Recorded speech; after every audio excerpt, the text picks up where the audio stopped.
KCP cement మీ కలలను దృఢంగా నిర్మించండి. కేరళ పర్యాటక ప్రాంతం అరేబియా సముద్రం ఒడ్డున ఉండే చిన్న రాష్ట్రం.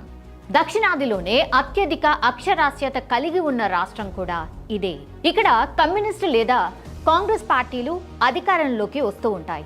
ఇప్పుడు ఈ రెండు పార్టీలు కలిసి అక్కడ అధికారాన్ని చెలాయిస్తున్నాయి. కమ్యూనిస్టుల పాలన ఎలా ఉంటుందో తెలుసు కదా. బీఫ్ ఫెస్టివల్, కిస్ ఫెస్టివల్ అలాంటివి సర్వసాధారణం. అలాంటి రాష్ట్రంలో ఉగ్రవాద జాడలు కూడా ఎక్కువగానే కనిపిస్తూ ఉంటాయి. ఈ మధ్య పాపులర్ ఫ్రంట్ ఆఫ్ ఇండియా అనే ఉగ్రవాద మూక తన కార్యకలాపాలు కేరళ కేంద్రంగా సాగిస్తూ ఉంటే అక్కడి పోలీస్ ఇంటెలిజెన్స్ మౌనంగా చూస్తూ ఉండిపోయింది. ఏదో కేసు నిమిత్తం నేషనల్ ఇంటెలిజెన్స్ ఏజెన్సీ విచారణ జరుగుతుంటే దాని మూలాలు కేరళలో ఉన్నట్టు కనిపెట్టింది. వెంటనే దాన్ని తవ్వడం మొదలు పెడితే పెద్ద పెద్ద తలకాయలు అందులో ఉన్నట్టు తేటతెల్లమైపోయింది. ఇలా చెప్పుకుంటూ పోతే అక్కడి ఎర్ర సర్కారు ఉదారవాదం వల్ల అసాంఘిక కార్యకలాపాలకు అడ్డు అదుపు లేకుండా పోతోంది. పాపులర్ ఫ్రంట్ ఆఫ్ ఇండియా ఉగ్రవాద మూక మాత్రమే కాదు, లవ్ జిహాద్ కూడా కేరళలో చాప కింద నీరులా విస్తరిస్తోంది. దేశంలో ఈ తరహా కేసుల్లో కేరళ ప్రథమ స్థానంలో ఉంది అంటే అక్కడ పరిస్థితి ఎలా ఉందో మనం అర్థం చేసుకోవచ్చు. ఆర్టీఐ ద్వారా తెలిసిన సమాచారం ప్రకారం కేరళ రాష్ట్రంలో 32,000 మంది అమ్మాయిలు కనిపించకుండా పోయారు. ఈ కేసులకు సంబంధించి పోలీసులు సాధించిన పురోగతి కూడా ఏమీ లేదు.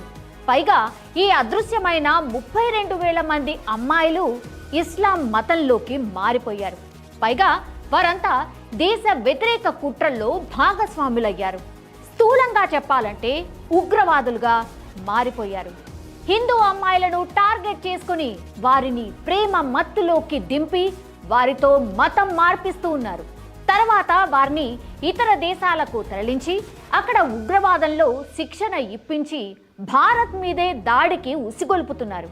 అయితే ఈ పరిణామాలపై గత కొన్ని సంవత్సరాలుగా దేశవ్యాప్తంగా ఆందోళనలు జరుగుతున్నప్పటికీ కేరళ రాష్ట్ర ప్రభుత్వం తీసుకున్న చర్యలు దాదాపు శూన్యమని చెప్పాలి. అక్కడి ప్రభుత్వ ఉదారవాదం వల్ల దేశ అంతర్గత భద్రతకే ప్రమాదం వాటిల్లే పరిస్థితులు కూడా ఏర్పడ్డాయి. పైగా వీటికి వ్యతిరేకంగా ఎవరైనా పోరాటం చేస్తే వారిపైన కేసులు పెట్టడం లేదా అంతమొందించడం జరుగుతోంది.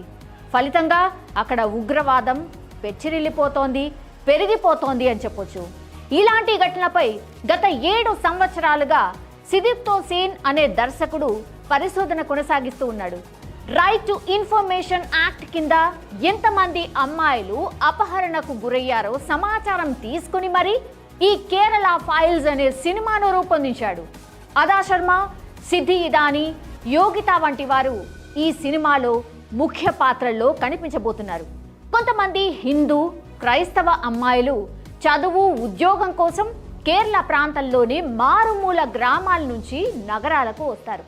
అక్కడ కొంతమంది ఉగ్రవాద గ్రూపులకు సంబంధించిన మహిళలు వీరిని ఇస్లాం మతంలోకి మారేలా ప్రేరేపిస్తారు. అనంతరం ఉగ్రవాద గ్రూప్కి సంబంధించిన అబ్బాయిలు వారిని ప్రేమలో దింపి పెళ్లి చేసుకుని పాకిస్తాన్, అలాగే ఆఫ్ఘనిస్తాన్ ఇలా ఉగ్రవాద ప్రభావిత ప్రాంతాలకు తీసుకువెళ్ళి వారితో ఉగ్రవాద వ్యవహారాలు చేయిస్తూ ఉంటారు. అయితే ఇలా జరుగుతున్నట్టు ఎవరికీ తెలీదు. తమ పిల్లలు కనిపించకుండా పోయారని తల్లిదండ్రులు ఫిర్యాదులు చేసి బాధపడుతూ ఉంటారు. ఇలాంటి ఘటన నేపథ్యంలోనే Sudipto Sen the Kerala story cinema రూపొందించారు. దీనికి సంబంధించి విడుదలైన ట్రైలర్ ఇప్పుడు దేశవ్యాప్తంగా చర్చనీయాంశంగా మారిపోయింది. అయితే దీనిపై కేరళ ప్రభుత్వం మండిపడుతోంది. రాష్ట్రంలో మత కల్లోలాలు సృష్టించేందుకే బీజేపీ కుట్రలు చేస్తోందని ఆరోపిస్తోంది. దీనికి కాంగ్రెస్ కూడా తోడు కావడంతో వివాదం మరింత రాజుకుంది. అయితే ఈ సినిమాను నిషేధించాలని కొన్ని వర్గాలైతే డిమాండ్ చేస్తున్నాయి.